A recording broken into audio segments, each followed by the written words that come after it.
ದೈಹಿಕ ಶಿಕ್ಷಣ ಅಧ್ಯಾಯದಲ್ಲಿ 9ನೇ ತರಗತಿ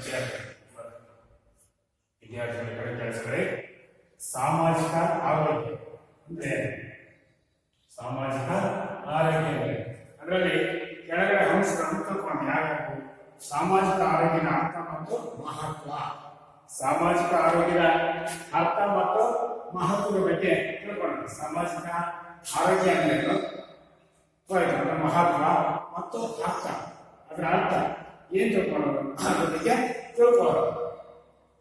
ಆರೋಗ್ಯ ಶಿಕ್ಷಣವು ಶೈಕ್ಷಣಿಕವಾದಂತಹ ಮಹತ್ವವನ್ನು ಪಡೆದಿದ್ದು ಸಾಮಾಜಿಕ ಆರೋಗ್ಯಕ್ಕೆ ಸಂಬಂಧಿಸಿದಂತೆ ಸಾರ್ವಜನಿಕ ಸ್ಥಳಗಳಲ್ಲಿ ಆರೋಗ್ಯಕರವಾದಂತಹ ವಾತಾವರಣ ಮೂಡಿಸುವುದು ಮತ್ತು ಮೌಲ್ಯಗಳನ್ನು ಕಾಪಾಡಿಕೊಳ್ಳುವುದರ ಬಗ್ಗೆ ಈ ಪಾಠದಲ್ಲಿ ತಿಳ್ಕೊಳ್ಳೋಣ. ಆರೋಗ್ಯ ಶಿಕ್ಷಣವು ಶೈಕ್ಷಣಿಕವಾದಂತಹ ಆರೋಗ್ಯ ಶಿಕ್ಷಣವು ಸಹ ಈ ಶೈಕ್ಷಣಿಕ ಚಟುವಟಿಕೆಗಳ ಅಂತಹ ಶೈಕ್ಷಣಿಕವಾದ ಮಹತ್ವವನ್ನು ಪಡೆದಿದೆ. ಆರೋಗ್ಯ ಶಿಕ್ಷಣವು ಶೈಕ್ಷಣಿಕವಾದ ಮಹತ್ವವನ್ನು ಪಡೆದುಕೊಂಡಿದೆ. ಯಾವುದು ಶೈಕ್ಷಣಿಕವಾಗಿ ಸಾಮಾಜಿಕ ಆರೋಗ್ಯಕ್ಕೆ ಸಂಬಂಧಿಸಿದಂತೆ ಸಾಮಾಜಿಕ ಆರೋಗ್ಯಕ್ಕೆ ಸಂಬಂಧಪಟ್ಟಂತೆ ಏನ್ ತಿಳ್ಕೊಳ್ಳೋಣ. ಸಾರ್ವಜನಿಕ ಸ್ಥಳಗಳಲ್ಲಿ ರೋಡ್ ಊರಲ್ಲಿ ಸಾರ್ವಜನಿಕ ಸ್ಥಳಗಳು ಆರೋಗ್ಯವಾದಂತಹ ವಾತಾವರಣ ಮೂಡಿಸುವುದು. ಸಾರ್ವಜನಿಕ ಸ್ಥಳದಲ್ಲಿ ಆರೋಗ್ಯವಾದಂತಹ ವಾತಾವರಣ ಮೂಡಿಸುವುದು. ಅಲ್ಲಿ ನಾವು ಹೋಗ್ಬಿಟ್ಟು ಒಳ್ಳೆ ಆರೋಗ್ಯಕರವಾದ ವಿಷಯಗಳನ್ನು ಚರ್ಚಿಸಿ ಅವುಗಳಿಗೆ ಆರೋಗ್ಯಕರವಾದಂತಹ ಸ್ಥಳಗಳಲ್ಲಿ ಆರೋಗ್ಯಕರವಾದಂತಹ ವಾತಾವರಣ ಮೂಡಿಸುವುದು ಮತ್ತು ಮೌಲ್ಯಗಳನ್ನು ಕಾಪಾಡಿಕೊಳ್ಳುವುದರ ಬಗ್ಗೆ ನಮ್ಮ ಮೌಲ್ಯಗಳನ್ನು ಕಾಪಾಡಿಕೊಳ್ಳುವುದರ ಬಗ್ಗೆ ಅರಿವು ಮೂಡಿಸಿಕೊಡಬೇಕು ಜನರಿಗೆ. ಆಯ್ತಾ? ಈ ಪಾಠದಲ್ಲಿ ತಿಳ್ಕೊಳ್ಳೋಣ. ಅದರ ಅರ್ಥ ಸಾಮಾಜಿಕ ಆರೋಗ್ಯದ ಅರ್ಥ ಏನಪ್ಪ?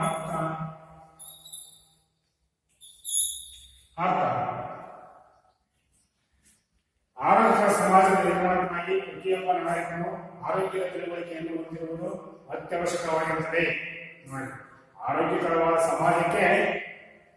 ಸಮಾಜದ ನಿರ್ಮಾಣಕ್ಕಾಗಿ ನಮ್ಮ ಸಮಾಜ ಆರೋಗ್ಯಕರವಾಗಿರಬೇಕಾದ್ರೆ ನಾವೆಲ್ಲರೂ ಕೈಗೂಡಿಸಿದ್ದು ವಿದ್ಯಾರ್ಥಿಗಳೇ ನಾವು ನೀವೆಲ್ಲರೂ ಕೈಗೂಡಿಸ್ಬಿಟ್ಟು ಆರೋಗ್ಯಕರವಾದ ಸಮಾಜವನ್ನು ನಿರ್ಮಾಣ ಮಾಡಬೇಕು ಅಂತಂದ್ರೆ ನಾವು ನೀವು ಎಲ್ಲರೂ ಕೈಗೂಡಿಸ್ಬಿಟ್ಟು ಆರೋಗ್ಯಕರವಾದ ವಾತಾವರಣ ಸಮಾಜದಲ್ಲಿ ಮೂಡಿಸಬೇಕಾಗುತ್ತೆ. ಈ ಊರುಗಳಲ್ಲಿ ಕೆಟ್ಟ ವಾತಾವರಣ ಇರ್ತದೆ, ಆಮೇಲೆ ಸಾರ್ವಜನಿಕ ಸ್ಥಳ ಕೆಟ್ಟ ವಾತಾವರಣ ಅವನ್ನೆಲ್ಲ ಆರೋಗ್ಯಕರವಾದ ವಾತಾವರಣ ಮೂಡಿಸ್ಬೇಕು. ನಾವನ್ನ ಸ್ವಚ್ಛ ಮಾಡಬೇಕು, ಚರಂಡಿಗಳನ್ನು ಸ್ವಚ್ಛ ಮಾಡಬೇಕು, ನಮ್ಮ ಬಾತ್ರೂಮ್ಗಳನ್ನು ಸ್ವಚ್ಛ ಮಾಡಬೇಕು, ಮನೆಗಳಲ್ಲಿ ಆರೋಗ್ಯಕರವಾದ ವಾತಾವರಣ ಮೂಡಿಸಬೇಕಾಗುತ್ತೆ. ಪ್ರತಿಯೊಬ್ಬರಿಗೂ ಇದ್ರ ಮೇಲೆ ಜವಾಬ್ದಾರಿ ಇದೆ. ಆರೋಗ್ಯಕರವಾದ ವಾತಾವರಣ ಮೂಡಿಸಬೇಕು ಅಂತಂದ್ರೆ ಪ್ರತಿಯೊಬ್ಬ ನಾಗರಿಕನು, ನಾನು ನೀವು ಅಲ್ಲ, ಪ್ರತಿಯೊಬ್ಬ ನಮ್ಮ ಊರಲ್ಲಿ ಆಗಲಿ ನಮ್ಮ ಸಮಾಜದಲ್ಲಾಗಲಿ ಯಾರೇ ಆಗಲಿ ಪ್ರತಿಯೊಬ್ಬ ನಾಗರಿಕರು ಸಹ ಈ ಸಾಮಾಜಿಕ ಆರೋಗ್ಯದಲ್ಲಿ ತೊಡಗಿಕೊಳ್ಳಿಸಬೇಕು. ಆರೋಗ್ಯದ ತಿಳುವಳಿಕೆಯನ್ನು ಹೊಂದಿರ್ಬೇಕು. ನಾವು ತಿಳ್ಕೊಂಡಿರ್ಬೇಕು. ಗೊತ್ತಾ? ಸಾಮಾಜಿಕ ಆರೋಗ್ಯದ ಬಗ್ಗೆ ನಾವು ಪ್ರತಿಯೊಬ್ಬ ವ್ಯಕ್ತಿ, ನಾವು ನೀವು ಅಂತಲ್ಲ, ಸಮಾಜದಲ್ಲಿ ಏನು ವ್ಯಕ್ತಿಗಳಲ್ಲ ಅವರೆಲ್ಲ ಸಾಮಾಜಿಕ ಆರೋಗ್ಯದ ಬಗ್ಗೆ ತಿಳ್ಕೊಂಡಿರ್ಬೇಕು. ಯಾವ ರೀತಿ ನಾವು ಆರೋಗ್ಯವನ್ನು ಕಾಪಾಡಿಕೊಳ್ಬೇಕು ಎಂಬುದರ ಬಗ್ಗೆ ತಿಳುವಳಿಕೆ ಮಾಡಿಸ್ಬೇಕು. ಅವರಲ್ಲೂ ತಿಳುವಳಿಕೆ ಬರಬೇಕು. ಅವರು ಸಹ ಈ ಕಾರ್ಯದಲ್ಲಿ ತೊಡಗಿರಬೇಕು. ಸಾಮಾಜಿಕ ಆರೋಗ್ಯ ಬಗ್ಗೆ ತಿಳಿಯಬೇಕಾದರೆ ಆರೋಗ್ಯದ ಕುರಿತು ತಿಳಿಯಲೇಬೇಕು. ಸಾಮಾಜಿಕ ಆರೋಗ್ಯದ ಬಗ್ಗೆ ತಿಳಿದುಕೊಳ್ಬೇಕಾದ್ರೆ ಇದ್ರ ಬಗ್ಗೆ ನಾವು ಚೆನ್ನಾಗಿ ಅಭ್ಯಾಸ ಮಾಡಿರಬೇಕು. ಸಾಮಾಜಿಕ ಆರೋಗ್ಯದ ಬಗ್ಗೆ ತಿಳ್ಕೊಂಡಿರ್ಬೇಕು. ಚೆನ್ನಾಗಿ ತಿಳಿಯಲೇಬೇಕಾದ್ರೆ ಆರೋಗ್ಯದ ಕುರಿತು ತಿಳಿಯಲೇಬೇಕು. ಆರೋಗ್ಯದ ಬಗ್ಗೆ ನಾವು ತಿಳ್ಕೊಂಡಿರ್ಬೇಕು. ಆರೋಗ್ಯ ಶಿಕ್ಷಣ ಮತ್ತು ಸಾಮಾಜಿಕ ಆರೋಗ್ಯ ಒಂದೇ ನಾಣ್ಯದ ಎರಡು ಮುಖಗಳಿದ್ದಂತೆ. ನೋಡಲಿ ಏನಂದ್ರೆ ಆರೋಗ್ಯ ಶಿಕ್ಷಣ ಹಾಗೂ ಸಾಮಾಜಿಕ ಆರೋಗ್ಯ. ಆರೋಗ್ಯ ಶಿಕ್ಷಣ ಮತ್ತು ಸಾಮಾಜಿಕ ಆರೋಗ್ಯ ಒಂದೇ ಮುಖದ ಒಂದು ನಾಣ್ಯದ ಮುಖ ಇದ್ದಂತೆ.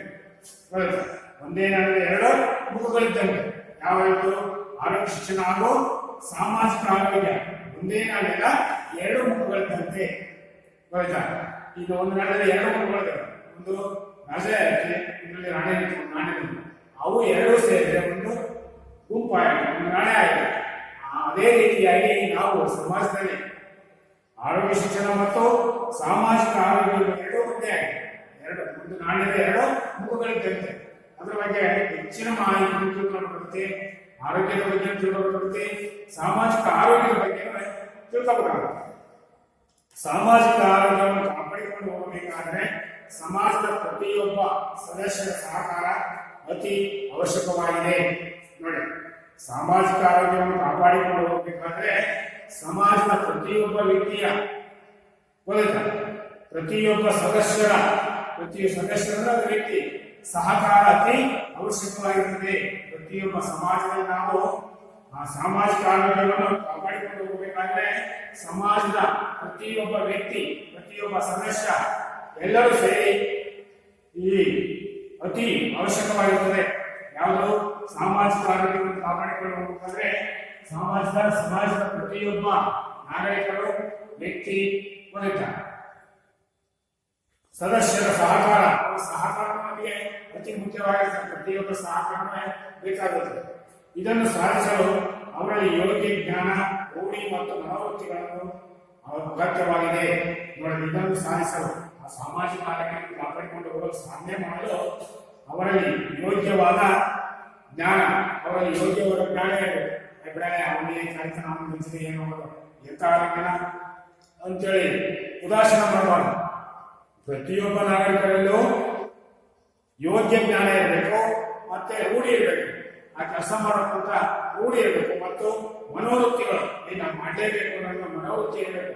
ಸಾಮಾಜಿಕ ಆರೋಗ್ಯದಲ್ಲಿ ನಮ್ಮ ಸಮಾಜದಲ್ಲಿ ಈ ಒಳ್ಳೆಯ ಆರೋಗ್ಯವನ್ನು ಕಾಪಾಡಿಕೊಂಡು ಹೋಗುವಂತಹ ಕೆಲಸವನ್ನು ಮಾಡಬೇಕು ಅನ್ನೋದು ನಮ್ಮಲ್ಲಿ ಹುಟ್ಟು ಬರಬೇಕು. ಮನೋವೃತ್ತಿಗಳು ಅವು ಅವಶ್ಯಕವಾಗಿದೆ. ಇವುಗಳನ್ನು ಆರೋಗ್ಯ ಶಿಕ್ಷಣದ ಮೂಲಕ ಸಾಧಿಸಬಹುದಾಗಿದೆ. ಇವೆಲ್ಲವುಗಳನ್ನು ಆರೋಗ್ಯದ ಈ ಸಾಮಾಜಿಕ ಆರೋಗ್ಯದ ಮೂಲಕ ನಾವು ಸಾಧಿಸಬಹುದಾಗಿದೆ. ಇವುಗಳನ್ನು ಆರೋಗ್ಯ ಶಿಕ್ಷಣದ ಮೂಲಕ ಇವುಗಳೆಲ್ಲವನ್ನು ಸಾಧಿಸಬಹುದಾಗಿದೆ. ಡಾಕ್ಟರ್ ವಿನ್ ಸ್ಲೋ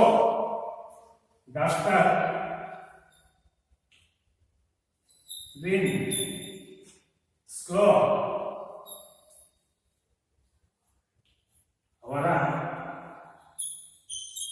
ನೋಡಿ, ಇವು ಡಾಕ್ಟರ್ ವಿನ್ ಸ್ಲೋ ಏನಿದೆ ಅವರ ಪ್ರಕಾರ ಏನಿದೆ, ಸಮಾಜದ ಸಶಕ್ತ ಪ್ರಯತ್ನಗಳಿಂದ ಒಳ್ಳೆಯ ಆರೋಗ್ಯವಂತ ಮತ್ತು ನಿರ್ಮಲವಾದ ಪರಿಸರವನ್ನು ನಿರ್ಮಿಸಿ ರೋಗಗಳನ್ನು ಪ್ರತಿಬಂಧಿಸಿ ಅವುಗಳ ಚಿಕಿತ್ಸೆಗೆ ಯೋಗ್ಯ ವೈದ್ಯಕೀಯ ಮತ್ತು ಶುಶ್ರೂಷೆಯ ವ್ಯವಸ್ಥೆ ಮಾಡಿ ವ್ಯಕ್ತಿಗಳಿಗೆ ತಮ್ಮ ವೈಯಕ್ತಿಕ ಆರೋಗ್ಯದ ಬಗ್ಗೆ ಮಾರ್ಗದರ್ಶನ ಮಾಡುವ ವಿಜ್ಞಾನಯುತ ಕ್ರಮವೇ ಸಾಮಾಜಿಕ ಆರೋಗ್ಯ.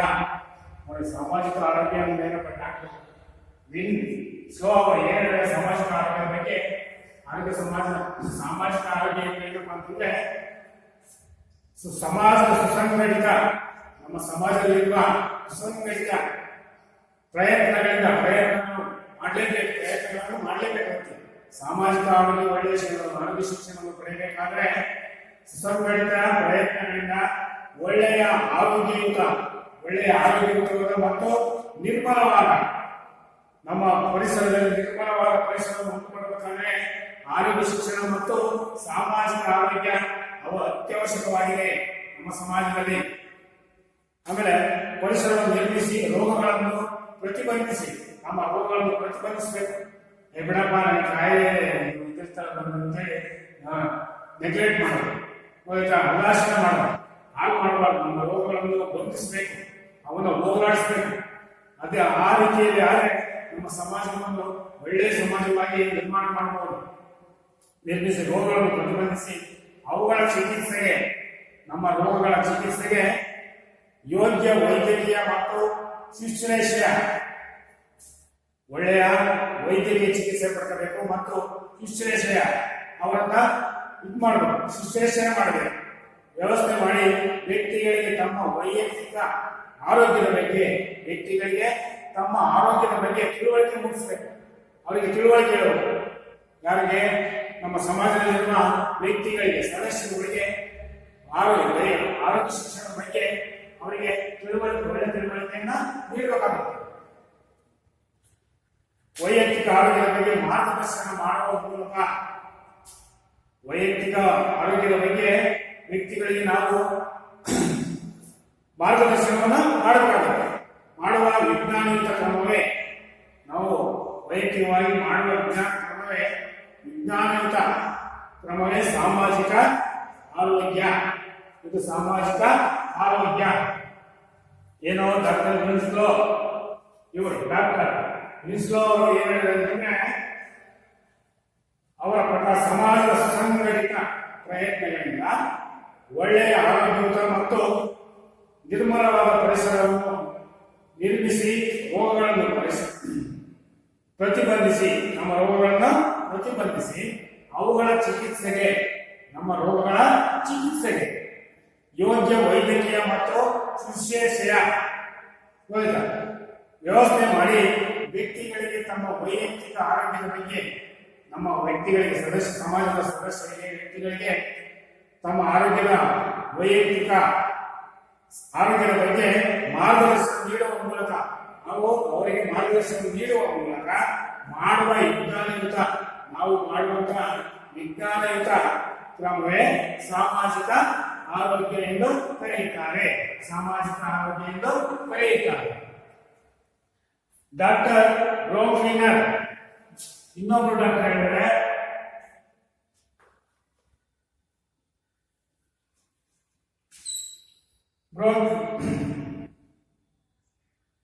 ಬ್ರೋಕ್ಲಿನರ್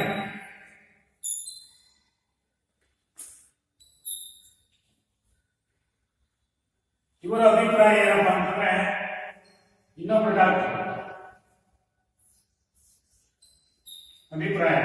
ಡಾಕ್ಟರ್ ಬ್ರೋಕ್ಲಿನರ್ ಇವರೇನು ಹೇಳಿದ್ರೆ ಒಂದು ಜ್ಞಾನ ಸಂಧಾನ ಮತ್ತು ಕಾರ್ಯಕ್ರಮ ಮಾಡುವ ವಿಧಾನವೇ ಸಾಮಾಜಿಕ ಆರೋಗ್ಯವಾಗಿದೆ. ಇವರೇನು ಹೇಳಿದ್ರೆ ಸಾಮಾಜಿಕ ಆರೋಗ್ಯದ ಬಗ್ಗೆ ಡಾಕ್ಟರ್ ಬ್ರೋಕ್ಲಿನರ್ ಅವರು ಹೇಳಿದ್ದಾರೆ. ಒಂದು ಜ್ಞಾನ ಸಂಧಾನ ಮತ್ತು ಅದನ್ನು ಕಾರ್ಯಗತ ಮಾಡುವ ವಿಧಾನವೇ ಜ್ಞಾನವನ್ನು ಸಂಧಾನ ಮತ್ತು ಅದನ್ನು ಕಾರ್ಯಗತ ಮಾಡುವ ವಿಧಾನವೇ ಸಾಮಾಜಿಕ ಆರೋಗ್ಯವಾಗಿದೆ. ಏನ್ ಹೇಳಿದ್ರೆ ಅಂತಂದ್ರೆ ಡಾಕ್ಟರ್ ಬ್ರೋಕ್ಲಿನರ್ ಅಭಿಪ್ರಾಯದಲ್ಲಿ ಒಂದು ಜ್ಞಾನ ಸಂಧಾನ ಮತ್ತು ಅದನ್ನು ಕಾರ್ಯಗತ ಮಾಡುವ ವಿಧಾನವೇ ಸಾಮಾಜಿಕ ಆರೋಗ್ಯವಾಗಿದೆ. ಇದು ಸಾಮಾಜಿಕ ಆರೋಗ್ಯವಾಗಿದೆ. ಡಾಕ್ಟರ್ ಬ್ರೋಕ್ಲಿನರ್ ಪ್ರಕಾರ ಒಂದು ನಮ್ಮಲ್ಲಿ ಜ್ಞಾನ ಇರಬೇಕು, ಒಳ್ಳೆಯ ಜ್ಞಾನ ಇರಬೇಕು, ಒಳ್ಳೆಯ ನಡತೆ ಇರಬೇಕು, ಒಳ್ಳೆಯ ಆರೋಗ್ಯ ಇರಬೇಕು. ಅವರಿಂದ ಸಂಧಾನ ಮತ್ತು ಅದನ್ನು ನಮ್ಮಲ್ಲಿರುವ ಆರೋಗ್ಯದ ಬಗ್ಗೆ, ನಮ್ಮ ಸಮಾಜದಲ್ಲಿ ಆರೋಗ್ಯದ ಬಗ್ಗೆ ಒಳ್ಳೆಯ ಜ್ಞಾನವನ್ನು ಮೂಡಿಸಿಕೊಡಬೇಕು. ಇದನ್ನು ಮಾಡುವ ವಿಧಾನವೇ ಸಾಮಾಜಿಕ ಆರೋಗ್ಯವಾಗಿದೆ. ಸಮಾಜವನ್ನು ಸಾಂಸ್ಕೃತಿಕ ಹಾಗೂ ಉಳಿದ ರೋಗಗಳನ್ನು ರಕ್ಷಿಸಿ ಅದರ ಆರೋಗ್ಯವನ್ನು ಕಾಪಾಡಲು ಮತ್ತು ಉತ್ತಮಗೊಳಿಸಲು ಆಹಾರದ ಕಲಬೆರಕೆ, ನೀರಿನ ಮಲಿನತೆ, ಹವೆಯ ದೋಷ ಇವುಗಳನ್ನು ತಡೆಗಟ್ಟಿ ಒಳ್ಳೆಯ ವಾತಾವರಣದಲ್ಲಿ ಒಳ್ಳೆಯ ನಾಗರಿಕರನ್ನು ಮಾಡುವ ಸಂಘಟಿತ ಪ್ರಯತ್ನಕ್ಕೆ ಸಾಮಾಜಿಕ ಆರೋಗ್ಯ ಎಂದು ಹೇಳಬಹುದು. ಇನ್ನೂ ಒಂಥರ ಸಾಮಾಜಿಕ ಆರೋಗ್ಯ ಅಂದರೆ ಸಮಾಜವನ್ನು ಸಾಂಸ್ಕೃತಿಕ ಸಮಾಜವನ್ನು ಒಂದುಗೂಡಿಸಿಬಿಟ್ಟು ಹಾಗೂ ಉಳಿದ ರೋಗಗಳಿಂದ ಸಾಂಸ್ಕೃತಿಕ ಹಾಗೂ ಉಳಿದ ರೋಗಗಳಿಂದ ಸಂರಕ್ಷಿಸಿ ಅವುಗಳನ್ನು ಸಂರಕ್ಷಿಸುವಂತ ಆ ರೋಗಗಳಿಂದ ರಕ್ಷಿಸುವುದು, ಅದರ ಆರೋಗ್ಯವನ್ನು ಕಾಪಾಡಲು ಆ ರೋಗಗಳ ಹೋಗಲಾಡಿಸಿಬಿಟ್ಟು ನಮ್ಮ ಆರೋಗ್ಯವನ್ನು ಕಾಪಾಡಲು ಮತ್ತು ಉತ್ತಮಗೊಳಿಸಲು ಏನ್ ಮಾಡಬೇಕಂದ್ರೆ ಆಹಾರ ಕಲಬೆರಕೆ ಇದೆಯಲ್ಲ, ನಾವು ತಿನ್ನುವಂತ ಆಹಾರದಲ್ಲಿ ಕಲಬೆರಕೆ ಇದೆ. ಅದನ್ನು ಒಳ್ಳೆಯ ಆಹಾರವಾಗಿ ನಾವು ಮಾರ್ಪಡಿಕೊಂಡು ಒಳ್ಳೆಯ ಆಹಾರವನ್ನು ಸೇವಿಸಿದ್ರೆ ನಮಗೆ ಉತ್ತಮವಾದ ಆರೋಗ್ಯವನ್ನು ಸಿಗುತ್ತೆ. ಮತ್ತು ನೀರಿನ ಮಲಿನತೆ, ಕೆಟ್ಟ ನೀರು ಕುಡಿಯಲು, ಈಗ ಬೋರಲ್ಲಿ ಬರ್ತವಲ್ಲ, ಈ ವಾಟರ್ ಟ್ಯಾಂಕಿಂದ ಬರ್ತವೆ, ಊರಲ್ಲಿ ವಾಟರ್ ಟ್ಯಾಂಕಿಂದ ಬರ್ತವೆ, ಮತ್ತೆ ಬೋರಲ್ಲಿ ಬರ್ತಕ್ಕಂಥ ನೀರು ಕುಡಿಯುವುದು ಮಲಿನತೆ, ಅದರಲ್ಲಿ ಮಲಿನತೆ ಇದೆ. ಊರಲ್ಲಿ ನೀರು ಬರ್ತವಲ್ಲ, ಪೈಪ್ ಮಾಡಿಬಿಟ್ಟು ಚರಂಡಿ ನೀರೆಲ್ಲ ಅನ್ನ ಸೇರಿಸ್ಕೊಂಡ್ಬಿಟ್ಟು ಬರ್ತವೆ. ಅದೇ ಆ ನೀರನ್ನು ಕುಡಿದ್ಬಿಟ್ಟು ನಮಗೆ ಅನಾರೋಗ್ಯದಿಂದ ಬಳಲ್ತಿರ್ತಾನೆ, ಕಾಯಿಲೆಗಳು ಉತ್ಪತ್ತಿ. ಅದಕ್ಕೆ ನೀರಿನ ಮಲಿನತೆ, ಅದರಿಂದಲೂ ಕಾಯಿಲೆ ಸ್ಟಾರ್ಟ್ ಆಗುತ್ತೆ. ಮತ್ತೆ ಹವೆಯ ದೋಷ, ಫ್ಯಾಕ್ಟರಿಗಳಲ್ಲಿ ಬರುವಂತಹ ಹೊಗೆ ಇದೆಯಲ್ಲ, ಅದು ಹವೆಯ ದೋಷ. ಇವುಗಳನ್ನು ತಡೆಗಟ್ಟಿ ಇವುಗಳೆಲ್ಲವನ್ನು ತಡೆಗಟ್ಟುತ್ತಾ ಒಳ್ಳೆಯ ವಾತಾವರಣದಲ್ಲಿ ಒಳ್ಳೆಯ ನಾಗರಿಕರು ಇರುವಂತೆ ಮಾಡುವ, ಒಳ್ಳೆಯ ವಾತಾವರಣದಲ್ಲಿ ನಮ್ಮ ಸಮಾಜದ ವ್ಯಕ್ತಿಗಳು ವಾಸಿಸುವಂತೆ ಮಾಡುವುದು ಒಳ್ಳೆಯದು. ವಾತಾವರಣದಲ್ಲಿ ಒಳ್ಳೆಯ ನಾಗರಿಕರು ಇರುವಂತೆ ಮಾಡುವ ಸಂಘಟಿತ, ಈ ಎಲ್ಲವನ್ನು ಮಾಡುವ ಸಂಘಟಿತ ಸಂಘಗಳು, ಒಟ್ಟುಗೂಡಿ ಮಾಡುವಂತ ಸಂಘ ಇರುವಂತೆ ಮಾಡುವ ಸಂಘಟಿತ ಪ್ರಯತ್ನಕ್ಕೆ ಸಾಮಾಜಿಕ ಆರೋಗ್ಯ ಎಂದು ಹೇಳಬಹುದು. ಇವು ಮಾಡುವ ಕಾರ್ಯಕ್ಕೆ ಸಾಮಾಜಿಕ ಆರೋಗ್ಯ ಎಂದು ಹೇಳಬಹುದು. ಸಾಮಾಜಿಕ ಆರೋಗ್ಯವನ್ನು ಕಾಪಾಡುವುದು ಪ್ರತಿಯೊಬ್ಬ ನಾಗರಿಕನ ಆದ್ಯ ಕರ್ತವ್ಯವಾಗಿರುತ್ತದೆ. ನೋಡಿ, ಸಾಮಾಜಿಕ ಆರೋಗ್ಯವನ್ನು ಕಾಪಾಡುವುದು ನಮ್ಮ ಸಮಾಜದ ಪ್ರತಿಯೊಬ್ಬ ನಾಗರಿಕನ ಆದ್ಯ ಕರ್ತವ್ಯವಾಗಿದೆ. ಬಿಡಲೆ ಅವನೇ ಒಬ್ಬ ಡಾಕ್ಟರ್ ಮಾಡ್ತಾನೆ, ಇವ್ರು ಮಾಡಿ ನರ್ಸ್ ಮಾಡ್ತಾರೆ ಅನ್ನೋದಲ್ಲ. ನಮ್ಮ ಸಮಾಜದಲ್ಲಿ ಪ್ರತಿಯೊಬ್ಬ ನಾಗರಿಕನು ಈ ಸಾಮಾಜಿಕ ಆರೋಗ್ಯದ ಬಗ್ಗೆ ತಿಳ್ಕೊಂಡಿರಬೇಕು, ಬೇರೆಯವರಿಗೆ ತಿಳುವಳಿಕೆ ಇರಬೇಕು. ಅದರಿಂದ ಒಳ್ಳೆಯ ಸಮಾಜ ನಿರ್ಮಾಣವಾಗುತ್ತದೆ. ಪ್ರತಿಯೊಬ್ಬ ನಾಗರಿಕರು ತಿಳ್ಕೊಂಡಿರ್ಬೇಕು ಸಾಮಾಜಿಕ ಆರೋಗ್ಯದ ಬಗ್ಗೆ. ನಮ್ಮ ಸಮಾಜದಲ್ಲಿ ಇರುವಂತಹ ಪ್ರತಿಯೊಬ್ಬ ವ್ಯಕ್ತಿ ನಾಗರಿಕರು ಈ ಸಾಮಾಜಿಕ ಆರೋಗ್ಯದ ಬಗ್ಗೆ ತಿಳ್ಕೊಂಡು ಬೇರೆಯವರಿಗೆ ಹೇಳ್ತಿರ್ಬೇಕು. ಆರೋಗ್ಯದ ಬಗ್ಗೆ ಸಾಮಾಜಿಕ ಆರೋಗ್ಯವನ್ನು ಕಾಪಾಡುವುದು ಪ್ರತಿಯೊಬ್ಬ ನಾಗರಿಕನ ಆದ್ಯ ಕರ್ತವ್ಯವಾಗಿದೆ, ಅವರ ಕೆಲಸವಾಗಿದೆ. ಉತ್ತಮ ಸಾಮಾಜಿಕ ಆರೋಗ್ಯವನ್ನು ಹೊಂದಲು ಈ ಕೆಳಗಿನ ರೂಢಿಗಳನ್ನು ನಾವೆಲ್ಲರೂ ಅನುಸರಿಸುವುದು ಅತ್ಯವಶ್ಯಕವಾಗಿದೆ. ನೋಡಿ, ಉತ್ತಮ ಸಾಮಾಜಿಕ ಆರೋಗ್ಯವನ್ನು ಹೊಂದಬೇಕಾದ್ರೆ ನಾವು ಉತ್ತಮ ಸಾಮಾಜಿಕ ಆರೋಗ್ಯವನ್ನು ಹೊಂದಬೇಕಾದ್ರೆ ಕೆಲವು ಅಂಶಗಳನ್ನು ನಾವು ನಮ್ಮ ಜೀವನದಲ್ಲಿ ಅಳವಡಿಸಿಕೊಳ್ಳಬೇಕಾಗಿದೆ. ಈ ಕೆಳಗಿನ ರೂಢಿಗಳನ್ನು ನಾವೆಲ್ಲರೂ ಅನುಸರಿಸುವುದು ಅತ್ಯವಶ್ಯಕವಾಗಿದೆ. ಈ ಕೆಳಗಿನ ಅಂಶಗಳನ್ನು ನಾವು ಅನುಸರಿಸಬೇಕಾಗಿದೆ. ಏನಪ್ಪ ಅಂಶಗಳು? ಒಂದನೇದು ಕಂಡಲ್ಲಿ ಉಗುಳುವುದು ಮತ್ತೆ ಸೀನುವುದು, ಬೈದ ದಿಸೆಗೆ ಹೋಗುವುದನ್ನು ನಿಲ್ಲಿಸಬೇಕು. ನೋಡಿ, ಕಂಡಲ್ಲಿ ಉಗುಳುವುದು. ಈಗ ಗುಡ್ಡ ಕಂಡ ಕಿಚ್ಚಿ ಉಗಿತಿರ್ತಾರೆ ಸುಮ್ಮನೆ, ಎಲ್ಲ ರೋಡಲ್ಲಿ ಮನೆಗಳಲ್ಲಿ ಮುಂದ್ಗಡೆ ನಮ್ಮ ಮನೆ ಮುಂದ್ಗಡೆ ಎಲ್ಲ ಉಗಿದಿರ್ತದ, ಅಲ್ಲಿ ಉಗಿಯೋದು ಇಲ್ಲಿ ಉಗಿಯೋದು. ಆ ರೀತಿ ಮಾಡಬಾರ್ದು. ಅವು ಗುಟ್ಕನೆ ಹಾಕಬಾರ್ದು. ಕಲಿತಾರೆ ಕೆಟ್ಟ ಅಭ್ಯಾಸಗಳನ್ನ ಒಳ್ಳೆ ನಾವು ಆರೋಗ್ಯಪರವಾಗಿ ಕೆಟ್ಟ ಅಭ್ಯಾಸಗಳನ್ನ ಬಿಟ್ಟುಬಿಡಬೇಕು. ಏನೋ ಈ ಗುಡ್ಕ ಹಾಕೋದು, ಈ ಮನೆಸೊಪ್ಪು ಹಾಕೋದು, ಬೀಡಿ ಸಿಗರೇಟ್ ಸೇರೋದು, ಇವನ್ನೆಲ್ಲ ಬಿಟ್ಟುಬಿಡಬೇಕು. ಒಳ್ಳೆಯ ಸಾಮಾಜಿಕ ಆರೋಗ್ಯವನ್ನು ಕಾಪಾಡಿಕೊಳ್ಳಬೇಕಾದ್ರೆ ಕೆಟ್ಟ ಅಭ್ಯಾಸಗಳನ್ನು ನಾವು ಕಂಡಲ್ಲಿ ಉಗುಳೋದು ಮತ್ತೆ ಸೀನುವುದು. ಜನಗಳೆಲ್ಲ ನಿಂತಿರ್ತಾರೆ, ಅಲ್ಲೆಲ್ಲ ಉಗುಳೋದು ಮತ್ತೆ ಸೀನುವುದು ಅಲ್ವಾ? ಎಲ್ಲಿ ಬೇಕಾದ್ರೆ ಅಲ್ಲಿ ಸೀನುವುದು. ನಮ್ಮ ಮನೆ ಮುಂದೆ ಒಳಗಡೆ ಸುಮ್ಮನೆ ಸೀನ್ತಾ ಇರೋದೆ, ಅದು ಅಸಹ್ಯ ಕಾಣುತ್ತೆ ನೋಡ್ರಿ ಅಲ್ವಾ? ಸೀನ್ಬಾರ್ದು. ಎಲ್ಲಿ ಹೋಗಿ ಉಗುಳ್ಬೇಕು ಅಲ್ಲೇ ಉಗುಳ್ಬೇಕು, ಎಲ್ಲಿ ಸೀನ್ಬೇಕು ಅಲ್ಲೇ ಸೀನ್ಬೇಕು. ಯಾರು ಇಲ್ಲದ ಜನರ ಹತ್ರ ಹೋಗ್ಬಿಟ್ಟು, ಜನರ ಇಲ್ಲದ ಸ್ಥಳಗಳಲ್ಲಿ ಹೋಗ್ಬಿಟ್ಟು ಸೀನ್ಬೇಕು, ಉಗುಳ್ಬೇಕು. ಮತ್ತ ಬಹಿರ್ದೇಶಕ್ಕೆ ಹೋಗುವುದನ್ನು ನಿಲ್ಲಿಸಬೇಕು. ಕೆಟ್ಟ ಕೆಲಸಗಳಿಗೆ ಹೋಗುವುದನ್ನು ನಿಲ್ಲಿಸಬೇಕು. ಎರಡನೇದೇನಪ್ಪ ಅಂತಂದ್ರೆ, ಉಪಯೋಗಕ್ಕೆ ಯೋಗ್ಯವಲ್ಲದ ಬಳಸುವ ಪದಾರ್ಥಗಳನ್ನು ಕಂಡಲ್ಲಿ ಎಸೆಯದೆ ಅದಕ್ಕಾಗಿ ನಿರ್ದಿಷ್ಟಪಡಿಸಿದ ಸ್ಥಳಗಳಲ್ಲಿ ಆಗಬೇಕು. ನೋಡಿ, ಉಪಯೋಗಕ್ಕೆ ಯೋಗ್ಯವಲ್ಲದ ವಸ್ತುಗಳಿರುವ ನಮ್ಮ ಮನೆಗಳಲ್ಲಿ ಉಪಯೋಗಕ್ಕೆ ಯೋಗ್ಯವಲ್ಲದ ವಸ್ತುಗಳು ನಿಮ್ಮ ಮನೆಗಳಿರ್ತಾರೆ, ನಮ್ಮ ಮನೆಗಳಿರ್ತವೆ, ನಿಮ್ಮ ಮನೆಗಳಿರ್ತವೆ. ಉಪಯೋಗಕ್ಕೆ ಯೋಗ್ಯವಲ್ಲದ ವಸ್ತುಗಳನ್ನು, ಬಳಸುವ ಪದಾರ್ಥಗಳು, ಕೆಟ್ಟ ಪದಾರ್ಥಗಳು ಕಂಡಲ್ಲಿ ಎಸೆಯದೆ, ಎಸೆಯದೆ. ಎಲ್ಲಿ ನಾವು ತಗೊಂಡು ದೂರ ಎಸೆಯಬೇಕು, ಎಲ್ಲರ ಮಾತ್ರ ಫಿಕ್ಸ್ ಮಾಡ್ಕೊಂಡಿರ್ಬೇಕು, ತಿಪ್ಪೆ ಗುಂಡಿಗಳನ್ನ ಮಾಡ್ಕೊಂಡಿರ್ಬೇಕು. ಅಂತದಕ್ಕೆ ಹೋಗಿ ಯೋಗ್ಯವಲ್ಲದ ಪದಾರ್ಥಗಳನ್ನು ಅಲ್ಲಿ ಹೋಗಿ ಹಾಕಬೇಕು. ಅದಕ್ಕಾಗಿ ನಿರ್ದಿಷ್ಟಪಡಿಸಿದ ಸ್ಥಳಗಳಲ್ಲಿ ಹಾಕಬೇಕು. ಅದಕ್ಕೋಸ್ಕರ ನಾವು ಒಂದು ತಿಪ್ಪೆ ಗುಂಡಿಯನ್ನು ಮಾಡಿರ್ತೀವಿ. ಗೊತ್ತಾಯ್ತಾ? ಉಪಯೋಗಕ್ಕೆ ಯೋಗ್ಯವಲ್ಲದ ವಸ್ತುಗಳನ್ನು ಹಾಕಕ್ಕೆ ನಾವು ಒಂದು ಗುಂಡಿಯನ್ನು ಮಾಡಿರ್ತೀವಿ. ತಗೊಂಡೋಗಿ ಆ ಗುಂಡಿಗೆ ಎಸೆಯಬೇಕು. ಬೀದಿಗಳಲ್ಲಿ ಎಸೆಬಾರದು, ಮನೆ ಮುಂದೆ ಅಕ್ಕಪಕ್ಕದಲ್ಲಿ ಎಸೆಬಾರದು. ವಿವಿಧ ಸಾಂಸ್ಕೃತಿಕ ರೋಗವಾಹಕಗಳಾದ ಸಾಂಸರ್ಗಿಕ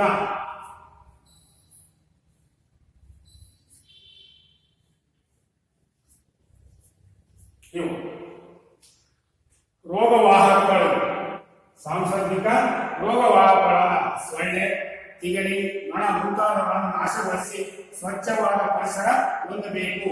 ನೋಡಿ, ಸೊಳ್ಳೆ, ತಿಗಣೆ, ನೊಣಗಳನ್ನು ನಾವು ಒಳ್ಳೆಯ ಸಾಮಾಜಿಕ ಆರೋಗ್ಯವನ್ನು ಪಡ್ಕೊಳ್ಳಬೇಕಾದ್ರೆ ವಿವಿಧ ಸಾಂಸರ್ಗಿಕ ರೋಗವಾಹಕಗಳು, ಸಾಂಸರ್ಗಿಕ ರೋಗವಾಹಕಗಳು ಯಾವ ಅಂದ್ರೆ ಸೊಳ್ಳೆ, ತಿಗಣೆ, ನೊಣಗಳು, ಇವುಗಳನ್ನು ನಾಶಪಡಿಸಬೇಕು.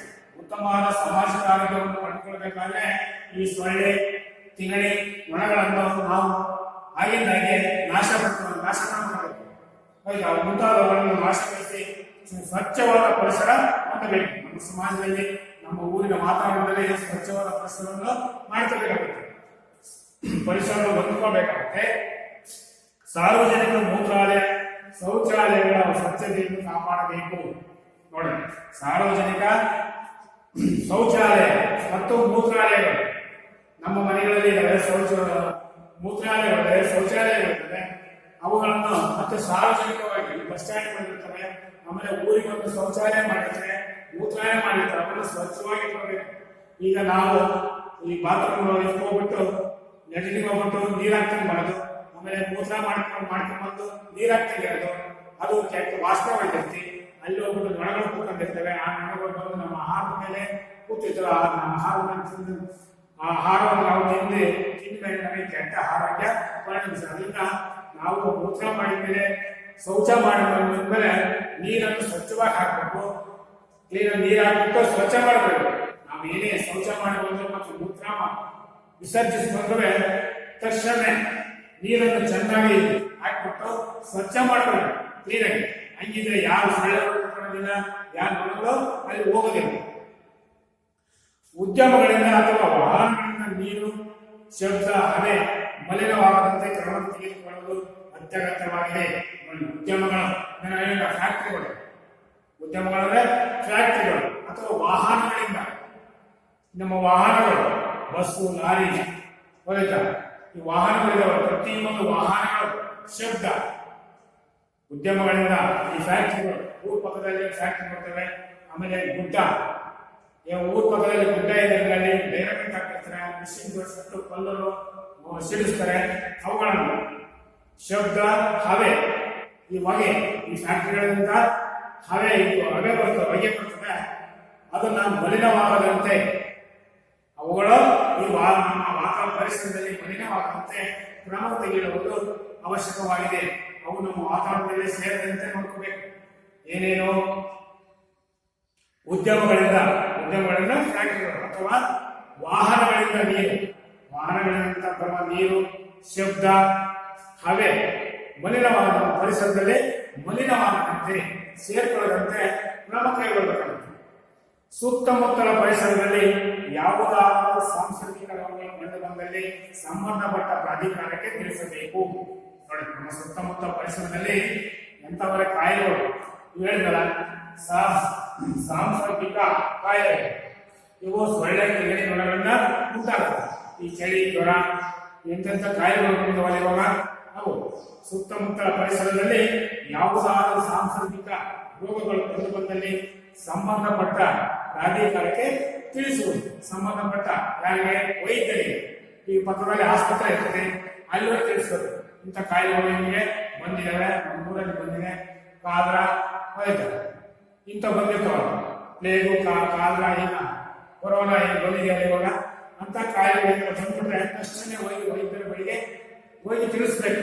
ಆ ಸಂಬಂಧಪಟ್ಟ ಪ್ರಾಧಿಕಾರಗಳಿಗೆ ತಿಳಿಸ್ಬೇಕಾಗುತ್ತೆ. ಸಾಮಾಜಿಕ ಆರೋಗ್ಯದ ಅವಶ್ಯಕತೆ, ನಮ್ಮ ಸಾಮಾಜಿಕ ಆರೋಗ್ಯದ ಅವಶ್ಯಕತೆ ಇದೆಯಾ? ಸಮಾಜದ ಪ್ರತಿಯೊಬ್ಬ ಸದಸ್ಯರ ಆರೋಗ್ಯದ ಮಟ್ಟವನ್ನು ಉತ್ತಮಗೊಳಿಸಿ ಕಾಪಾಡಿಕೊಂಡು ಬರುವುದು. ನೋಡಿ, ಸಮಾಜದ ಪ್ರತಿಯೊಬ್ಬ ಸದಸ್ಯರ ಆರೋಗ್ಯದ ಮಟ್ಟವನ್ನು ಉತ್ತಮಗೊಳಿಸಿ ಕಾಪಾಡಿಕೊಂಡು ಬರಬೇಕಾಗಿದೆ. ಸಮಾಜದ ಪ್ರತಿಯೊಬ್ಬ ಸದಸ್ಯರ ಆರೋಗ್ಯವನ್ನು ಉತ್ತಮ ಮಟ್ಟದ ಆರೋಗ್ಯದ ಮಟ್ಟವನ್ನು ಚೆನ್ನಾಗಿ ಇಟ್ಕೊಂಡಿರುತ್ತಾವು. ನಮ್ಮ ಸಮಾಜದಲ್ಲಿ ಪ್ರತಿಯೊಬ್ಬ ನಾಗರಿಕರಾಗಲಿ, ಸದಸ್ಯರಾಗಲಿ, ಯಾರೇ ಆಗಲಿ, ನಮ್ಮ ಸಮಾಜದಲ್ಲಿ ಪ್ರತಿಯೊಬ್ಬ ನಾಗರಿಕರು ಸಹ ಆರೋಗ್ಯವಂತನಾಗಿರಬೇಕು. ಆರೋಗ್ಯವಂತನಾಗಿದ್ದರೆ ಉತ್ತಮ ಸಮಾಜವನ್ನು ನಿರ್ಮಾಣ ಮಾಡಬಹುದಾಗಿದೆ. ರೋಗಮುಕ್ತ ಸಮಾಜ ನಿರ್ಮಾಣ ಮಾಡುವುದು. ನೋಡಿ, ನಮ್ಮ ಸಮಾಜವನ್ನು ರೋಗಮುಕ್ತ ಸಮಾಜವನ್ನಾಗಿ ಪರಿವರ್ತನೆ ಮಾಡಬೇಕು. ನಮ್ಮ ಪರಿಸರದಲ್ಲಿ ಕೆಟ್ಟ ವಾತಾವರಣವನ್ನು ತಗೊಳ್ಬೇಕು. ಮನೆಯಲ್ಲ ಮಲಮೂತ್ರ ವಿಸರ್ಜನೆಗಳನ್ನು ಎಲ್ಲಿ ಶೌಚಾಲಯಗಳಲ್ಲಿ ಮೂತ್ರಾಲಯಗಳಲ್ಲೇ ಮಾಡಬೇಕಾಗುತ್ತೆ. ಇಲ್ಲೆಲ್ಲ ಹೊರಗಡೆ ರೋಡ್ ಸೈಡ್ ಇವೆಲ್ಲ ಪರಿಸರಕ್ಕೆ ಕಾರಣವಾಗ್ತದೆ. ಅದರಿಂದ ಒಳ್ಳೆಯ ರೋಗಮುಕ್ತ ಸಮಾಜ ನಿರ್ಮಾಣ ಮಾಡುವುದು, ರೋಗಮುಕ್ತ ಸಮಾಜವನ್ನು ನಿರ್ಮಾಣ ಮಾಡಬೇಕಾದ್ರೆ ಎಲ್ಲವನ್ನೂ ತಡೆಗಟ್ಟಬೇಕು.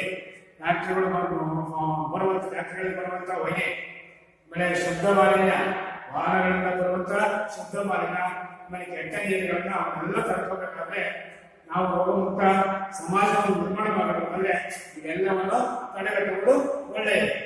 ಸಮಾಜದಲ್ಲಿ ಪರಸ್ಪರ ಶಾಂತಿ, ಪ್ರೀತಿ, ವಿಶ್ವಾಸ, ಸೌಹಾರ್ದತೆ ಅಭಿವೃದ್ಧಿಪಡಿಸುವುದು. ನಮ್ಮ ಸಮಾಜದಲ್ಲಿ ಪರಸ್ಪರ ಹೊಂದಾಣಿಕೆ ಇರಬೇಕು. ನನ್ನಲ್ಲಿ ನಿನ್ನಲ್ಲೂ ಪ್ರೀತಿ ಇರಬೇಕು, ವಿಶ್ವಾಸ ಇರಬೇಕು, ಸೌಹಾರ್ದತೆ ಇರಬೇಕು. ನಾನು ಮೇಲು, ನೀ ಕೆಳಗೆ ಕೀಳು ನಮ್ಮ ಭೇದ ಭಾವ ಇರಬಾರ್ದು. ಎಲ್ಲರೂ ಒಂದೇ ಅಂತ ಇರಬೇಕು, ಪ್ರೀತಿ ಇರಬೇಕು, ವಿಶ್ವಾಸ ಇರಬೇಕು. ಇನ್ನು ಮುನ್ನ ನಮ್ಮ ಸಮಾಜದಲ್ಲಿ ನಿರ್ಮಾಣ ಮಾಡಬಹುದು. ಪ್ರತಿಯೊಬ್ಬರು ಸಮಾಜದಲ್ಲಿ ಪರಸ್ಪರ ಶಾಂತಿ, ಪ್ರೀತಿ, ವಿಶ್ವಾಸ, ಸೌಹಾರ್ದತೆ, ವಿಶ್ವಾಸ ಇರಬೇಕು. ಪ್ರತಿಯೊಬ್ಬ ಮನುಷ್ಯನಲ್ಲೂ ವಿಶ್ವಾಸ ಇರಬೇಕು, ಪ್ರೀತಿ ಇರಬೇಕು, ಶಾಂತಿ ಇರಬೇಕು. ನಮ್ಮ ಸಮಾಜದಲ್ಲಿ ಶಾಂತಿಯಾಗಿದ್ರೆ ನಾವು ಸಮಾಜದಲ್ಲಿ ಶಾಂತಿಯಾಗಿದ್ದರೆ ನಾವು ಒಳ್ಳೆ ಜೀವನವನ್ನ ನಡೆಸಬಹುದಾಗುತ್ತೆ. ನಾವು ಶಾಂತಿನೇ ಇಲ್ಲ ಅಂತಂದಾಗ ಸಮಾಜದ ದಿವಸ ಜಗಳ ಆಡಬೇಕಂದ್ರೆ ಶಾಂತಿ ಇರದೇ ಇಲ್ಲ ವಾತಾವರಣ ನಮ್ಮ ಸಮಾಜದಲ್ಲಿ. ಅದರಿಂದ ಪ್ರತಿಯೊಬ್ಬರು ಶಾಂತಿ, ವಿಶ್ವಾಸ ಇರಬೇಕು, ಪ್ರೀತಿ ಇರಬೇಕು, ಸೌಹಾರ್ದತೆಯಿಂದ ಹೊಂದ್ಕೊಂಡು ಸಮಾಜದಲ್ಲಿ ಹೋಗಬೇಕು. ಸಂತೋಷದಾಯಕ ಆರೋಗ್ಯಯುತ ಜೀವನ ನಡೆಸಲು ಸಹಾಯ ಮಾಡುವುದು. ನಾವು ಸಂತೋಷವಾಗಿರ್ಬೇಕು ಅಂತಂದ್ರೆ ಒಳ್ಳೆಯ ಆರೋಗ್ಯಯುತ ಜೀವನ ನಡೆಸಲು ಸಹಾಯ ಮಾಡುವುದು. ನಾವು ಈ ಸಾಮಾಜಿಕ ಆರೋಗ್ಯದಲ್ಲಿ ಒಳ್ಳೆಯ ಜೀವನ ನಡೆಸಬೇಕಂದ್ರೆ ಸಂತೋಷವಾಗಿರಬೇಕು, ಒಳ್ಳೆಯ ಆರೋಗ್ಯಯುತವಾಗಿರಬೇಕು. ಆಗಿದ್ರೆ ಮಾತ್ರ ನಾವು ಒಳ್ಳೆಯ ಜೀವನವನ್ನು ನಡೆಸ್ಕೊಂಡು ಹೋಗಬೇಕು. ಇಷ್ಟು ನಮ್ಮ ಈ ಸಾಮಾಜಿಕ ಆರೋಗ್ಯದ ಬಗ್ಗೆ ಒಳ್ಳೆಯ ಇದನ್ನ ತಿಳ್ಕೊಂಡು ಒಳ್ಳೆಯ ವಿಷಯಗಳನ್ನು ತಿಳ್ಕೊಂಡು ಮುಂದೆ ಇಲ್ಲಿಗೆ ಇವತ್ತಿನ ತರಗತಿಯನ್ನ ಮುಗಿಸೋಣ. ಮುಂದಿನ ತರಗತಿಯಲ್ಲಿ ಬೇರೆ ಅಧ್ಯಯನ ಮಾಡೋಣ. Thank you.